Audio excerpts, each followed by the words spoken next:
Ilikuwa imekuja kusikiliza kesi ya uhaini dhidi ya mwenyekiti wa Chama cha Demokrasia na Maendeleo ndugu Tundu Antipas Mughwai Lissu, ambaye liko chini ya jopo la majaji watatu, Jaji Ndunguru, Karema na Kiwonde.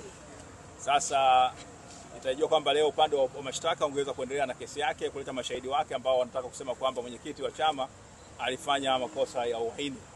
Lakini siku ya leo kwa bahati mbaya mshtakiwa ndugu mwenyekiti wa chama ndugu Tundu Antipas Mughwai Lissu akuwasilishwa mahakamani kwa kile ambacho upande wa mashtaka umedai kwamba kwa sababu za kiusalama. Lakini sisi wote tumefanikiwa kufika hapa mahakamani. Nadhani nchi yetu wa Dar es Salaam huko salama. Watu wote wameweza kusafiri, mabasi yanafanya kazi. Lakini upande wa mashtaka kwa wamesema kwamba unaomba kwamba kwa sababu za kiusalama haujaweza kumleta mwenyekiti wa Chama cha Demokrasia na Maendeleo mahakamani. Kwa hiyo akwepo mahakamani. Na baada ya hapo upande wa mashtaka ukaomba kwamba ukaeleza mahakama kwamba wenyewe leo utakiwa uendelee na kesi yake dhidi ya mwenyekiti na utakiwa ulete mashahidi wake ambao wanatokea Songea, si wengine wanatokea Iringa, watakiwa na Mbeya waweze kuja kutoa ushahidi dhidi yake. Sasa wakasema kutokana na sababu za kiusalama au mashahidi hawakuweza kuletwa, hawakuweza kutoka kusafiri kuja Dar es Salaam kwenye kesi.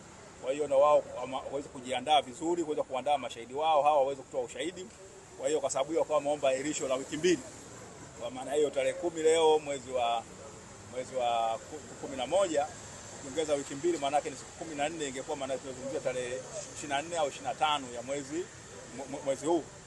Jopo la majaji wao watatu, Jaji Ndunguru, Kiwonde na Karema baada ya kuchakata hilo ombi wamesema kwamba hawakubaliana upande wa serikali kusema kwamba kesi iahirishwe kwa wiki mbili, bali wameahirisha kwa siku mbili, yani ya leo na kesho, na kwamba tarehe 12 ya mwezi wa 11 mwenyekiti wa Chama cha Demokrasia na Maendeleo ndio Tundu Antipas Mughwai Lissu aletwe mahakamani na kesi iendelee.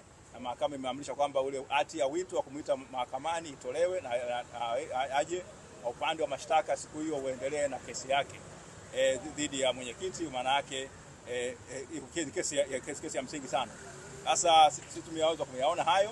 Sasa bahati mbaya kwa sababu mwenyekiti anajiokisha mwenyewe hakuweza kuzungumza, lakini tumeona kama mahakama imeweza kutoa angalau muda kidogo ambao unaonekana ni mzuri, na kwamba siku hiyo tarehe 12 mwezi wa 11 2025 basi kesi hii itaendelewa kwa majaliwa wa Mwenyezi Mungu, na tunatumai kwamba umma utapenda kujua nini kinaendelea. Uhaini ambao unasemwa dhidi ya mwenyekiti kama utaweza kuwekwa wazi, na kama sio uhaini basi tuweza kujulikana mahakama itatoa uamuzi gani. Kwa hiyo tunashukuru kwamba mahakama imeweza kuona kwamba ile njia ahirisho ombi la ahirisho la wiki mbili kwa kweli ilikuwa alimtendee haki mshtakiwa ambaye hakuwa mahakamani. Hata angekuwa upande ule angekuwa hata kesi imeletwa kwa njia ya kimtandao kwamba naye kule gerezani ameweza kusikilizwa, basi ingekuwa nafuu. Lakini mahakama imeamua kusimama katika kusimamia msingi ya haki na kusema basi imetoa siku mbili ambazo ni kwamba wale mashahidi wa serikali kuanzia hivi sasa huko kote waliko basi wao waje, na tunafahamu mashahidi